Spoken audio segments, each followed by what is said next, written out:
Chers amis, bonjour. Nous sommes le 3 octobre 2024. Aujourd'hui, j'ai le plaisir de revoir, en tout cas virtuellement, malheureusement, pas en personne. On s'est vu en personne il y a quelques semaines, quelques mois. Donc, je revois Geoffrey qui est à... Alors, tu es où, là, Geoffrey? Là, je suis en Normandie, dans un coworking space, dans une salle de réunion. Ok, donc Geoffrey qui est en Normandie. Alors, comment ça va? Là, tout va bien. La rentrée était studieuse et mouvementée, mais dans l'ensemble, tout va bien. Ok, la rentrée, tu pars de la Et- rentrée business ou politique ou de quoi? Alors, à tous les niveaux, business, effectivement, politique, un peu moins finalement, parce que tout est en attente, et puis et associative aussi, parce que je suis pas mal impliqué dans l'associatif en ce moment. Ah, bien, on pourra en parler parce que je ne suis pas au courant. Très bien. Alors, pour Juste à compter. resituer les choses pour nos amis qui ne te connaissent pas, parce que c'est la première fois qu'on échange, nos amis en commun nous connaissent, mais mes auditeurs habituels ne te connaissent pas. On s'est rencontrés il y a quelques années, pendant la campagne Mhm. présidentielle où on a tous les deux soutenu Éric Zemmour. Et tu étais à Shanghai et je suis toujours à Hong Kong.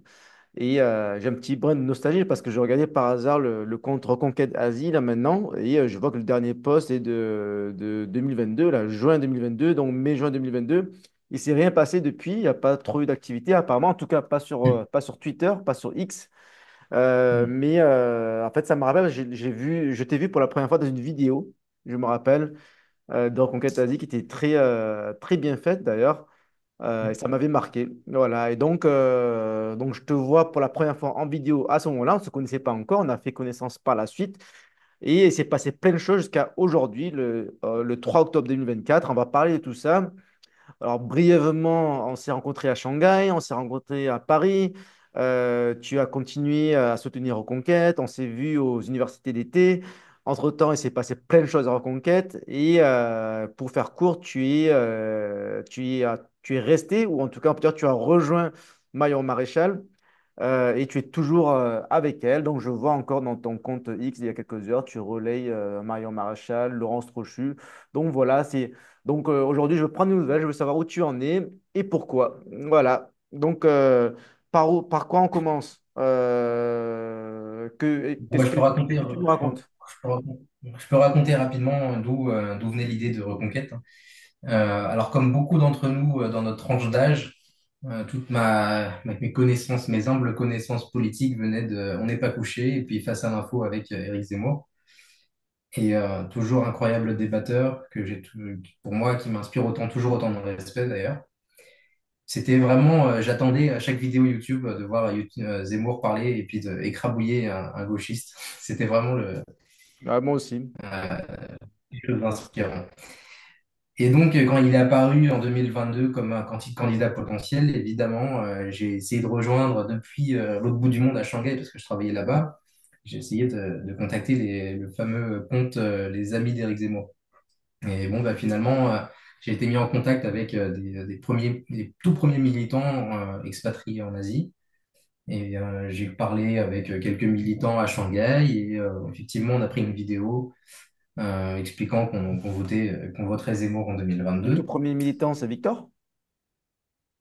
Pardon? C'est Victor dont Ah, tu parles? Victor, oui, oui. Oui. Oui, oui, oui, c'était Victor. Ouais, ouais, exactement.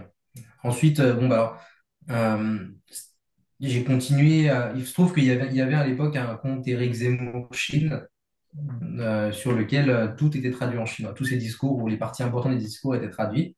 Et c'était moi qui faisais les traductions. Donc j'étais derrière ce compte à l'époque. C'est toi qui l'as créé ou Ensuite, il existait déjà? je l'ai créé et je l'ai alimenté pendant toute la campagne. Ensuite, il y a eu la campagne, bon, le non-succès. Je dirais pas l'échec, mais le non-succès. Ensuite, je suis rentré en France pour plein de raisons, mais en partie aussi parce que j'ai vu un espoir avec Reconquête, même si 2022, on n'était pas au pouvoir, mais j'ai constaté qu'il y avait quand même une nouvelle vague de pensée en France Tu vois qui un pouvait changer un dynamisme. petit peu les choses. Voilà, donc je suis rentré, c'était fin 2022, après 10 ans passés à Shanghai. Et en rentrant, bah, je me suis dit, c'est intéressant, je vais pouvoir découvrir le parti Reconquête de l'intérieur et dans les faits, autrement que par visio, en fait, hein. Autrement que par écran. Et donc, j'ai rencontré plein de militants Reconquête. des gens super. J'ai jamais, alors vraiment jamais subi de racisme au sein de Reconquête. Et ça, je tiens à le préciser parce que la première chose qu'on me dit, c'est ah, mais vous êtes des racistes chez Reconquête. Non, jamais. J'ai Oui, il y a été plein de dans gens qui la. disent ça, même chez les Asiatiques, hein. J'étais à Ah non, Shanghai il mais n'y a pas j'ai. longtemps. Il y a des gens qui Ouais, comprennent ouais, pas. ils sont. Mais c'est un très mauvais préjugé. J'étais dans la campagne profonde avec des militants Reconquête que je connais encore, que je côtoie encore. C'était de très bons amis. Ma femme est chinoise. Je n'ai rien eu de raciste, seulement de la curiosité. Et tout au plus, mais alors tout au plus, une fois ou deux, peut-être des blagues un peu grossières, enfin des blagues ridicules, mais franchement, il n'y a rien de raciste là-dedans. Et au contraire, tout ce que j'ai reçu de racisme, qu'on pourrait appeler directement racisme, c'est plutôt des gens de gauche, voire même presque même un élu important de la gauche récemment. Des réflexions plus vraiment, enfin, qu'on pourrait qualifier de raciste et qui pourraient être potentiellement tenues en justice. Et ça, c'est particulièrement des gens de gauche qui se tiennent de la bien-pensance. Pas du tout chez les militants Reconquête, ou très très rarement, et c'est plutôt des blagues un peu pâteuses que du racisme. Donc voilà, j'ai rencontré Reconquête en France disons, je me suis impliqué pas mal en début 2023, pendant un an, jusqu'à, je me suis impliqué, j'ai été délégué départemental adjoint du département de l'Eure. J'ai beaucoup travaillé pour pour monter un bureau avec ma responsable de l'époque. Ça s'est bien passé jusqu'à un certain moment. Enfin, moi, après, la politique, c'est la politique, hein, mais ensuite, Oui, j'ai suivi, j'ai beaucoup aidé pendant la campagne des européennes. Et puis, on sait ce qui s'est passé. Il y a eu pas mal de petits soucis entre Reconquête et, disons, les marionnistes. Pourquoi? C'est très intéressant comme sujet. Moi, j'ai toujours beaucoup de respect pour Éric Zemmour. Pourquoi je suis parti? C'est-à-dire que moi, j'ai vécu de l'intérieur dans les fédérations, dans la campagne, enfin dans la campagne, en Normandie, le moment de l'annonce de la dissolution. Et au moment de cette annonce-là, au départ, j'étais sur le point d'être désigné comme suppléant pour une circonscription. Et le lendemain, je me suis désisté parce que je ne comprenais pas pourquoi on commençait à préparer des candidats pour législative, alors on n'avait pas encore discuté avec le RN. Et donc j'en ai parlé à des responsables locaux et je comprenais pas. Et je lui ai dit, bon, bah, pour l'instant, je disais que pour l'instant, je préférais attendre, de comprendre bien la stratégie du parti Reconquête.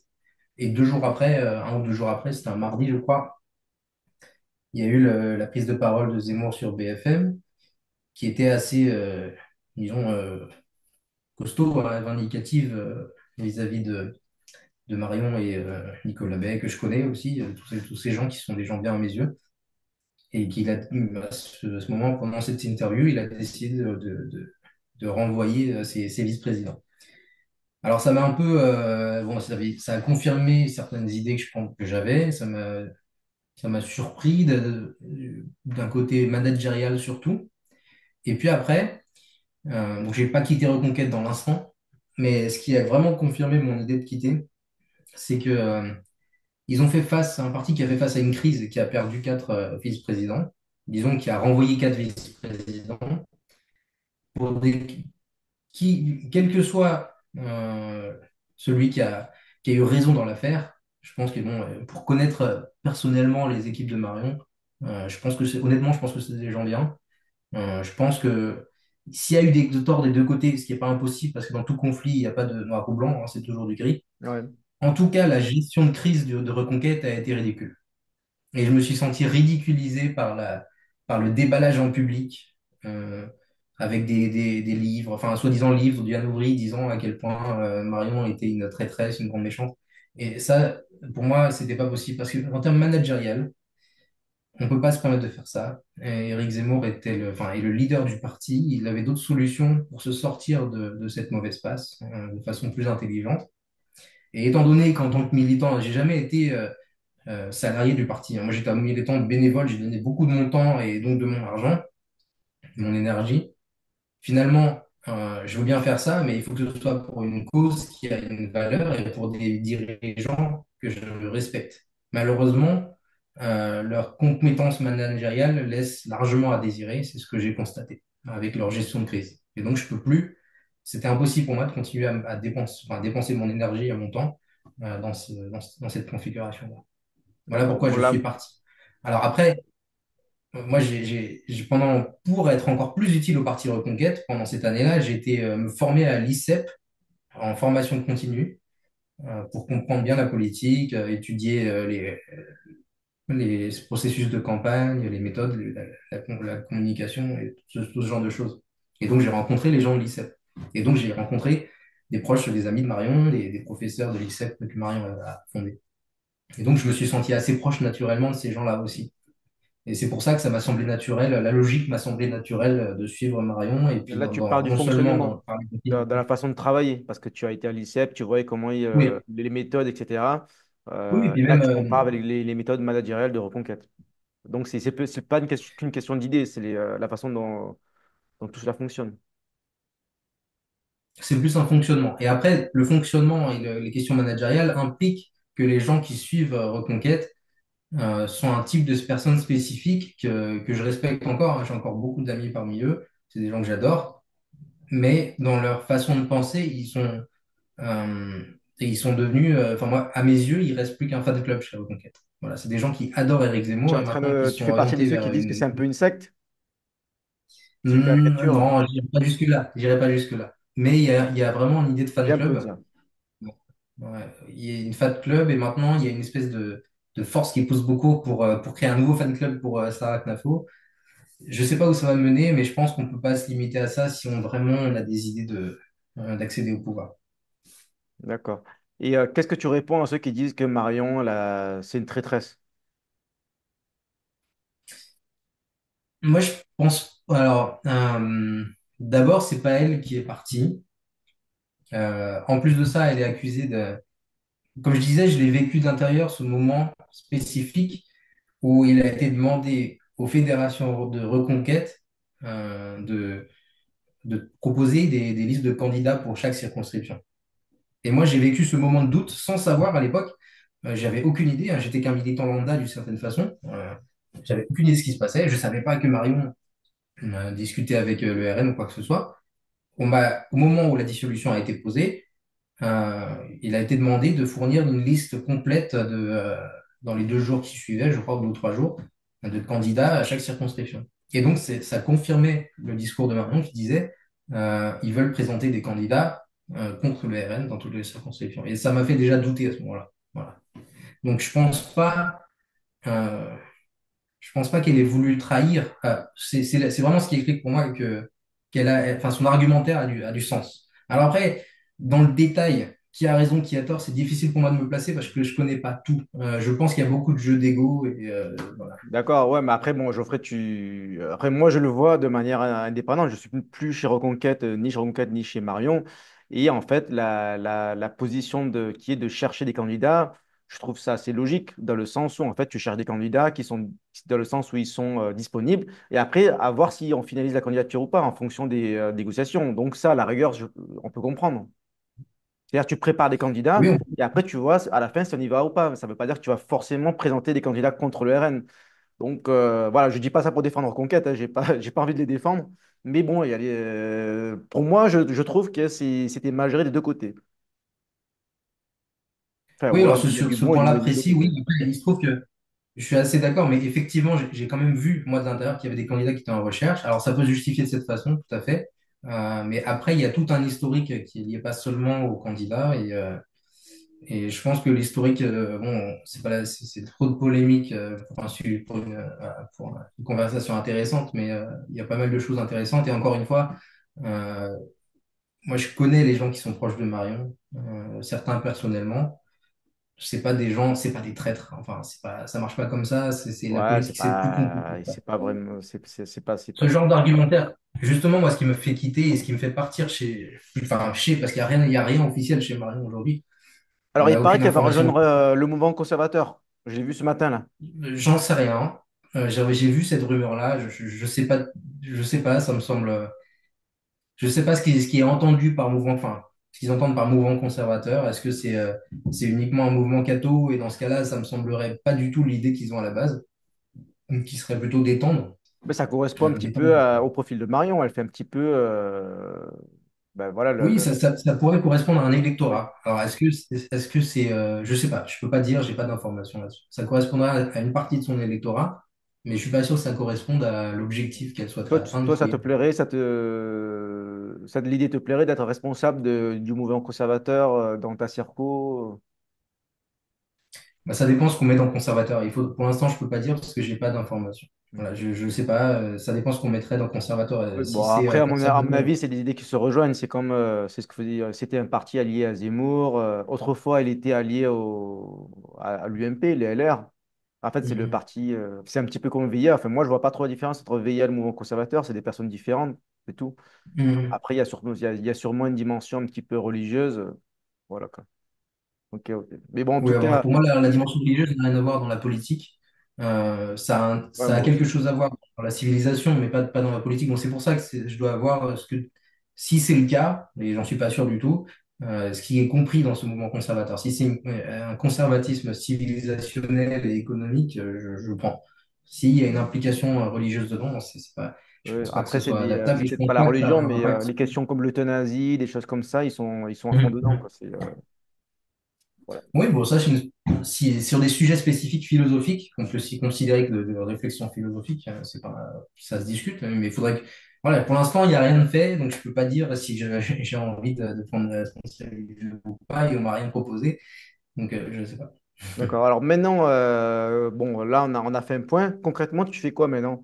Je regarde ton Twitter, il n'y a pas de parti. Donc, tu te définis comment? Tu relais l'actualité de Marion et puis voilà, et tu attends de voir ce qui se passe. C'est ça? Oui, oui, oui, voilà, en gros, c'est ça. Je, j'ai pas d'informations officielles, donc j'attends les prochaines indications. La France mérite de briller. C'est-à-dire, Je pense qu'on a tendance à oublier. En fait, comme j'ai vécu longtemps en Chine, j'ai eu le temps depuis l'extérieur de redécouvrir la France. C'est intéressant quand on vit à un endroit, on se rend pas compte à quel point c'est beau. Et quand on vit longtemps à l'étranger, euh, finalement, on finit par être attaché à ses racines. C'est intéressant comme phénomène. Ce qui se passe, c'est qu'en étant à l'étranger, on repense un peu et à tes la maison. racines, c'est la France. Ah bah oui, bah, déjà, tout d'abord, je suis à moitié français. Ma mère est bretonne, hein, donc ça se voit pas trop, mais je suis à Tu es né moitié, en France. euh, oui, né en France. Et je suis tout à fait français. J'ai rien de, enfin, mon père était shanghaïen, chinois, ce qui fait que j'ai ce qu'on appelle la double culture. Mais bon, ça m'empêche pas d'être tout à fait Oui, comme français et moi. français uniquement. Voilà, donc je suis tout à fait français, français uniquement. Et d'ailleurs, c'est impossible, petite précision, c'est impossible d'être franco-chinois légalement puisque la Chine n'a pas de double nationalité. Donc si j'avais une nationalité à choisir, et j'ai pas eu le choix, Oui, en plus j'ai je vu suis une retourné polémique, français. enfin une mini polémique à ton sujet, je crois, ou quelqu'un d'autre. Tu avais Ouais, répondu à quelqu'un qui avait dit que un militant de reconquête chinois ou je sais pas quoi, qu'est-ce qui s'est passé déjà? Mhm. Rapidement. Alors il se trouve que c'est au premier tour des législatives, c'est vraiment par hasard, hein. J'étais pas du tout habillé pour la politique, ça se voit d'ailleurs sur la photo. J'allais faire mon marché, tout simplement. J'avais un sac de course dans la main et je vois des militants qui viennent, puisque à l'époque, je ne voulais pas soutenir Reconquête dans l'idée de présenter des candidats contre le RN, parce que j'avais trop peur du NFP, et j'ai eu raison, enfin, d'une certaine façon. Et donc, je militais pas pour Reconquête, je militais pas du tout. Et donc, je me suis baladé à mon marché le dimanche matin et j'ai vu des militants de gauche et de droite. Donc, j'ai vu des militants PS avec lesquels j'ai discuté pendant une demi-heure pour leur expliquer que, à mes yeux, il n'y a rien de plus dangereux que le socialisme et ses bonnes intentions. Et puis, il se trouve que j'ai aussi croisé les militants du RN et le candidat de la circonscription. Et bon, évidemment, j'étais plus proche du RN que des socialistes. Bon, moi, je me suis pris en photo avec le candidat. C'est Patrice Popper, qui est candidat, qui était candidat de la quatrième circonscription de l'Eure. Il a été Et puis, élu? Ou pas? j'ai posté ça sur Twitter. D'accord. Pardon? Il a été élu ou pas? Non, non, il n'a pas été élu. C'est qui a été C'est élu? pas C'est quelqu'un très loin, de. mais il n'a pas été élu. Un socialiste. Parti socialiste. Enfin, NFP, quoi, évidemment. Et donc je vais prendre en photo avec lui et je poste sur Twitter. J'ai dû dire un truc qu'il y avait eu du dialogue avec la gauche et la droite, hein, sur ça. Et je crois que c'est 2 jours plus tard, il y a le maire d'une ville assez importante qui est de notre circonscription, qui est Val-de-Reuil. C'est Monsieur Jamet, qui est aussi secrétaire général de LVMH. Hein, attention, c'est une information importante, qui utilise la photo que j'ai prise, qui a été prise, pour attaquer Monsieur Popper, le candidat RN de ma circonscription, en disant, voilà, Monsieur Popper veut comment dire, se dédiaboliser, il dit dédiaboliser le RN, alors qu'il prend des photos avec un militant d'extrême droite franco-chinois avec les codes vestimentaires d'extrême droite. Alors, premièrement, comme je disais tout à l'heure, c'est impossible d'être franco-chinois. Donc, c'est soit un manque de culture, soit du racisme pur et dur, parce que ça voudrait dire qu'avec la taille de mes yeux, il définit que je suis chinois. Bon, ça marche pas comme ça en principe, donc c'est soit raciste, soit inculte. Deuxièmement, vêtements d'extrême droite, en fait, j'avais un t-shirt d'une compétition sportive avec écrit le championnat de France dessus. Et je sais pas où il a vu extrême droite et j'étais juste en train de faire parce que je fais du sport et bon, bref, j'ai participé à un championnat l'année dernière, enfin, ça m'arrive souvent. C'était écrit ça dessus. Et je sais pas où il a trouvé que c'était d'extrême droite. Et puis j'avais un pantalon noir de sport parce que c'était pratique pour aller faire mon marché. Bah, je l'ai acheté chez Decathlon. Alors, il va pas m'expliquer où c'est d'extrême droite. Et moi, j'ai trouvé cette déclaration particulière, complètement dingue. Et ça a été retweeté par le candidat député aujourd'hui. C'était à l'époque le député sortant de la circo. Ça a été retweeté, quoi. Et donc, ce monsieur Jamet, le maire de Val-de-Reuil, un gars important qui passe à la télé, hein, costaud, secrétaire général d'LVMH, qui pose des trucs comme ça. Et quand je disais que les racistes sont pas bons de proie, bah voilà, ils sont là. Ok. Bon, ben ça me fait penser, justement, j'ai vu récemment passer un tweet d'une militante en RN, en tout cas les membres du RN, qui s'appelle Lorraine, je t'en ai parlé rapidement, et elle avait parlé de créer une communauté d'Asiatiques, enfin de Français asiatiques, d'origine asiatique, de droite. Tu as vu passer l'information, qu'est-ce que tu en penses, toi? Bah, j'ai vu, j'ai commencé à suivre le groupe. Il y a un point qui me sur... Je vais être un peu direct sur ce point. Je suis d'accord avec tout ce qu'elle dit, ou presque. Enfin, on est d'accord sur plein de choses. Je pense que c'est normal et c'est logique que les Asiatiques soient de droite sur plein de choses, pour plein de raisons, et on pourra en parler après. J'ai juste du mal à comprendre pourquoi elle. Enfin, je le comprends directement et je comprends ce qu'elle dit, mais je pense que c'est en contradiction avec la vision du RN. C'est qu'elle dit qu'il faut réunir tous les Asiatiques de droite, mais elle est au RN. Or, la dernière fois que j'ai rencontré une personnalité importante du RN, c'est-à-dire qu'il n'y a pas si longtemps dans la région où j'habite, c'était lors d'une réunion publique du RN il y a quelques semaines. Bon, c'est pas la peine que je dise de qui il s'agit, mais j'ai rencontré une personnalité importante du RN avec qui j'ai discuté. Et il m'a dit qu'il considérait que l'erreur de Marion et l'erreur de Reconquête, c'est de penser qu'il y a encore la droite. Et que lui, il est ni droite ni gauche. Dans ce discours-là, il y a quelque chose qui me surprend un petit peu, c'est que, bon, j'ai rien contre cette Lorraine, hein, je pense qu'elle a raison et je suis d'accord avec elle. Selon moi, le RN est de droite sur des sujets, bon, peut-être pas tous, mais voilà. Mais c'est logique de créer d'avoir une communauté de droite asiatique, mais il y a une petite, comment dire, un petit conflit dans la Oui, il y a une petite logique. Si elle contradiction est au parce que c'est pas le discours du RN de dire on est de droite. Eux, ils se disent on rassemble tous les Français non, et puis, patriotes, qu'ils soient de elle gauche ou se de dit droite. au Alors RN. qu'elle, Et elle se dit au RN. Donc je comprends pas. Je pense qu'il y aurait besoin d'un éclaircissement de la part du RN de façon officielle. C'est ouais, soit on se considère, mais pas de façon péjorative, populiste, et donc d'une certaine façon, ça n'a rien de péjoratif ce que je dis, mais plutôt social, économiquement et civilisationnellement plus conservateur, et bah là relativement on est plus. d'accord. Et dans ce cas-là, ok, on a un peu des deux, donc c'est plutôt populiste, je dirais, pas à droite, pas à gauche. Mais soit l'inverse, soit on dit qu'on est à droite. Mais dans ce cas, c'est surprenant. Je pense que ça nécessiterait un éclaircissement. Ouais. Bah, j'ai parlé avec elle, j'ai échangé avec elle. D'ailleurs, salut Lorraine si tu nous regardes. Et en fait, je lui ai dit ce que je pensais, c'est-à-dire qu'en fait, bon, comme que je pense que tu l'as compris aussi, c'est ce qu'elle a écrit, c'est venu sur un coup de tête comme ça. Je sais pas à quelle heure elle a écrit ça. Voilà, c'est une pensée, comme c'est pas, ça vient pas du RN, ça vient d'elle-même. Et en fait, je pense que c'est son positionnement personnel à elle. Et elle devient un petit peu, peut-être pas comme une influenceuse, mais en tout cas, voilà, c'est un positionnement à part. Après, à voir si c'est compatible avec le RN ou pas. Mais moi, à mon avis, le conseil que je lui ai, enfin, que je me suis permis, enfin, je donne mon avis, c'est qu'en fait, elle devrait se détacher. Elle peut rester membre du RN, mais en fait, il y a effectivement, comme tu dis, un conflit d'intérêt dans le sens où, en fait, les gens qui vont rejoindre les Asiatiques à droite, ils peuvent craindre de rejoindre le RN, d'être identifiés RN.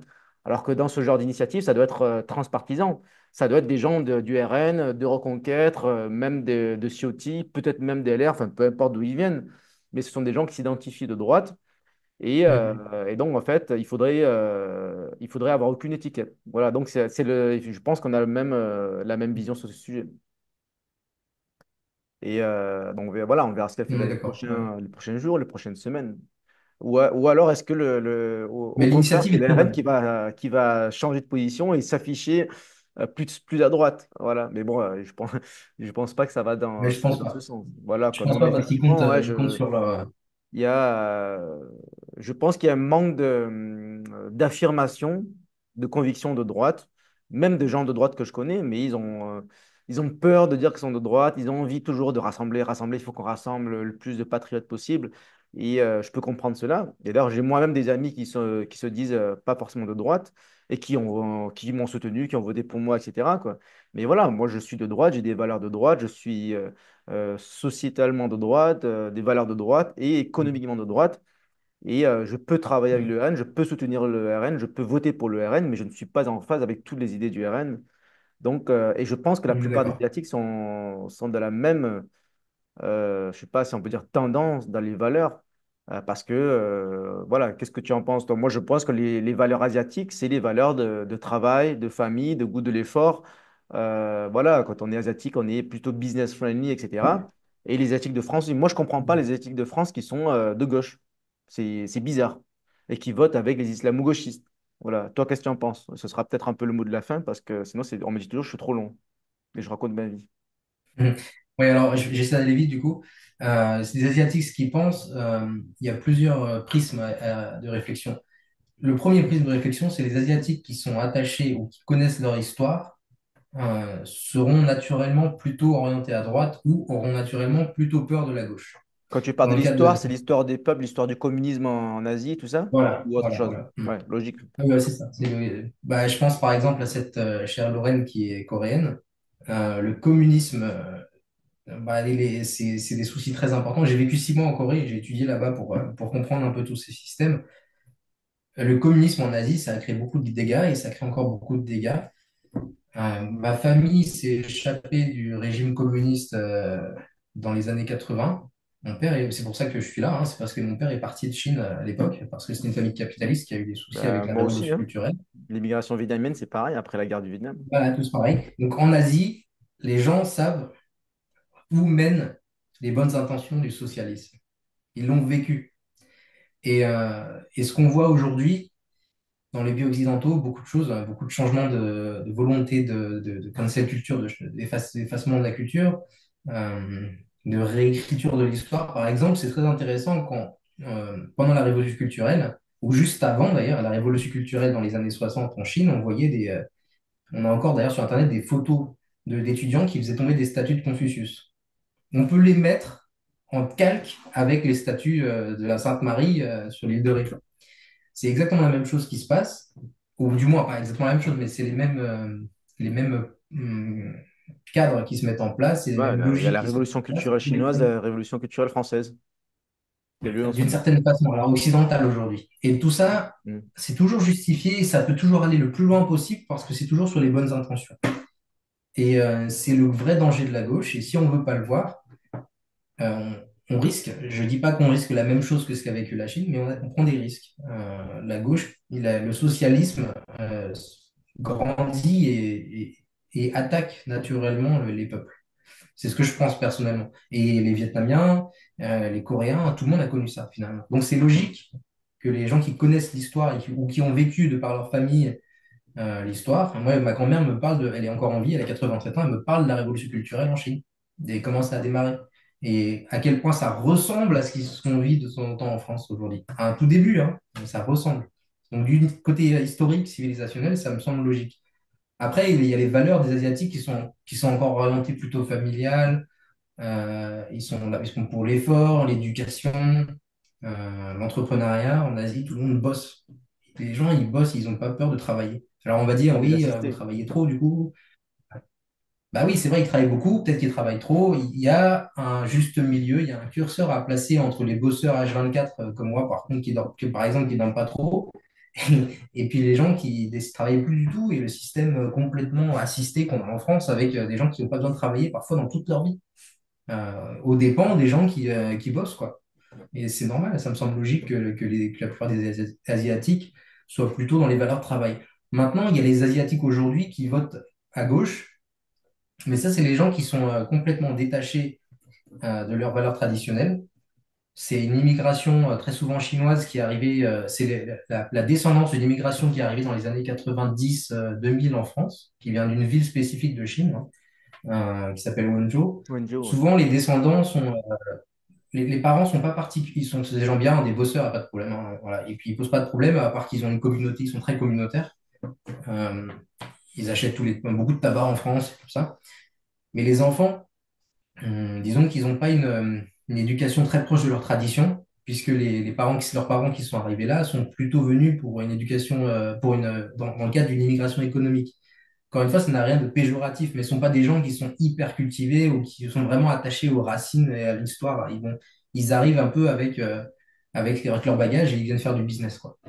Et donc, les enfants ne sont pas élevés dans cette espèce de cadre socio-culturel. Et donc, ils prennent ce qu'on leur donne en France, quoi. Tout prêt à manger en termes culturels. Et donc, Et ils sont certains, bah, voués au système français, aux valeurs françaises d'égalité, de fraternité, de socialisme, les etc. valeurs actuelles françaises d'égalité et fraternité. Ouais, ouais. Donc, ça me De semble pas incohérent. progressisme, etc. Ouais, ouais. Ça me semble pas incohérent, du coup. Ok, très bien. Bon, là, j'ai un autre échange bientôt dans quelques minutes avec un élu qui est au Togo. Est-ce que tu as un dernier mot Wow. avant qu'on se retrouve un jour à Paris prochainement? Pour l'instant, j'ai pas de mots, mais je pense on peut se revoir rapidement. Et de toute façon, je vais sûrement aller à Shanghai en janvier et je peux passer te voir à Hong Kong. Ah, ben avec plaisir. Dis-moi quand tu viens. Et si tu peux pas passer à Hong Kong, ben, j'essaie de venir à Shanghai aussi, hein. Je suis pas si loin finalement. Ouais, ouais, c'est à deux heures D'ailleurs, de trois j'aimerais heures bien y de aller route. bientôt. Ça me fait penser, j'en profite pour en parler rapidement. Je dois aller au Puy du Fou Ah, à à Shanghai? Shanghai. Voilà, donc Ouais, j'imagine ouais, que tu ouais. ne l'as pas fait encore, parce que ça n'existait pas à l'époque où tu étais à Non, non, Shanghai, Simon. Et donc, mais ça devrait être ben, très c'est à sympa, hein. faire. Donc, Ils via le reproduisent. CFI, j'en Ouais, profite, ouais, voilà, ouais, je te ils parle du reproduisent. CFI, on va faire une sortie visite du Puy du Fou. Voilà, Super, on va peut-être super. organiser Ça va ça. être super. Ok. Ben, Geoffrey, merci beaucoup pour cet échange. Ça fait plaisir de prendre des nouvelles de toi et d'en parler, parce qu'on a pas mal d'amis en commun qui veulent de tes nouvelles. Et voilà, je te dis à bientôt en France ou en Chine. Bye Ok, bye, bon, à à très bientôt. vite. Salut. Ciao, ciao.